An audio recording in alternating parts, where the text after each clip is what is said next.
Force of attraction होता है। Force of attraction का मतलब कि कोई भी पार्टिकल्स, किसी भी चीज के जो पार्टिकल्स होते हैं ना, वो पार्टिकल्स एक दूसरे को अपनी तरफ खींच के रखते हैं, अट्रैक्ट करके रखते हैं। अब इनकी टेंडेंसी क्या है अट्रैक्ट करने की? वो ज्यादा स्ट्रांगली बाउंडेड है या कमजोर तरीके से बाउंडेड है, उनके नेचर पर, उस सामान का स्ट्रेंथ डिपेंड करेगा। अब जैसे कि ये है, ये मार्कर है, ये भी आपका एक मैटर है।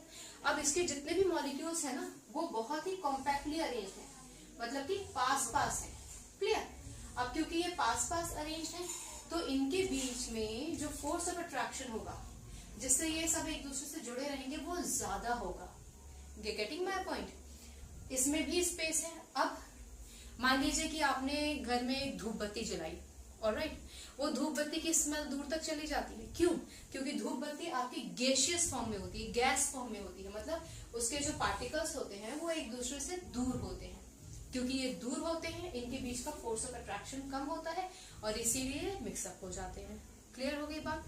तो पार्टिकल्स के बीच में फोर्स ऑफ अट्रैक्शन होता है।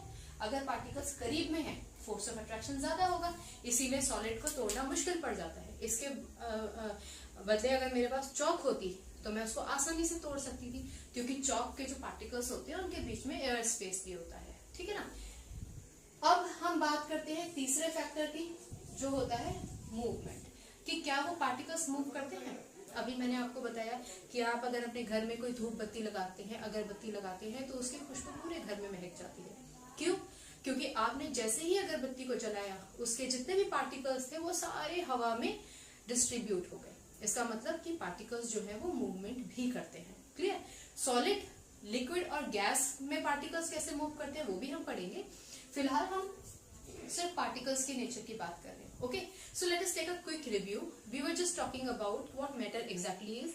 Anything that is surrounding us is known as matter. Anything that we use, anything that we eat is also a form of matter. All right? Matter is made up of particles. Particles के 3 characteristics हमने discuss किए। पहला, particles के बीच में space होता है।